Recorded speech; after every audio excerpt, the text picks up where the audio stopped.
At independence 60 years ago, only 8.1 million people lived in Kenya. Now, Kenya National Bureau of Statistics data shows that this number has grown tremendously and it stands at 55 million as at 2023.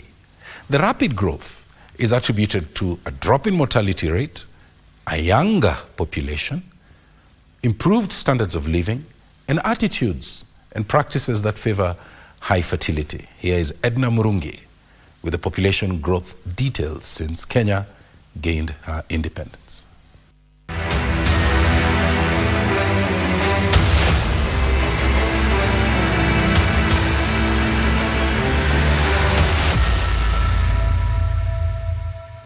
Record shows that as at 1963, when Kenya gained independence, the population was 8.1 million.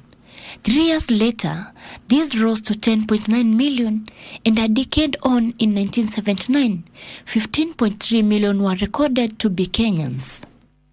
The population continued to grow, hitting 21.4 million in 1989, 28.7 million in 1999, that's 7.7 million in 2009, and by 2019, the official census reported 47.6 million. KNBS data shows that this year's Kenya's population is at 55.1 million. The highest increase in Kenya was recorded in 1982 at 3.94%, while the smallest increase was recorded in 2015 with 0.32%. The growth and high fertility has resulted in a decline in gross domestic product per capita food consumption and land quality, a high dependency ratio, urban crowding, and inadequate health systems.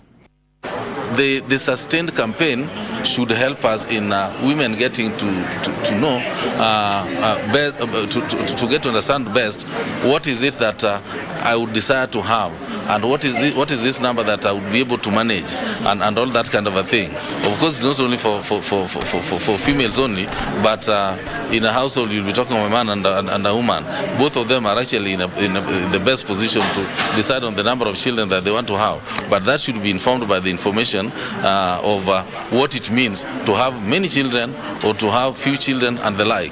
So the efforts are still there to really work towards achieving the balance between the population growth and the economy. The rapid growth prompted the government to promote family planning methods in 1978 to lower fertility rates. Family planning has played a critical role in just controlling population growth, because we know that population growth has a direct impact on economic growth. The unmet need that was registered by KDHS 2022 had improved by 4 percentage points. We were at 18%, now the country is at 14%. In terms of total fertility rate, we came from 3.9 to 3.4. That is a good and great achievement for this country. The 5 counties with the highest population are Nairobi City with over 4.3 million, Kiambu 2.4 million, Nakuru 2.2 million, Kakamega 1.9 million, and Bungoma at 1.7 million. The 5 counties with the least population are Lamu at 143,916, Isiolo with 267,993, Samburu at 310,320, Tana River with 315,941, and Taita Taveta with 340,664 persons.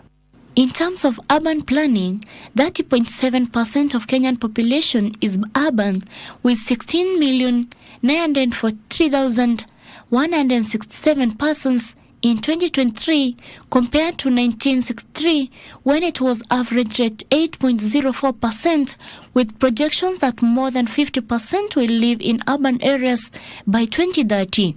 The country's urbanization rate has averaged 6% since independence. At a national level, the number of females is estimated at 26.73 million compared to 1963, when we had an estimate of 4.4 million females, while the male population amount to approximately 26.28 million in 2023 compared to 1963, which was approximately 4.3 million. The number of intersex persons recorded in 2019 was at 1,524 persons. Kenya's population is projected to rise to 63.9 million in the year 2030. In 1963, Kenya's population was at 8 million, but now in 2023, it has grown to 8 folds. Now my big question is, what are families doing to survive these harsh economic times?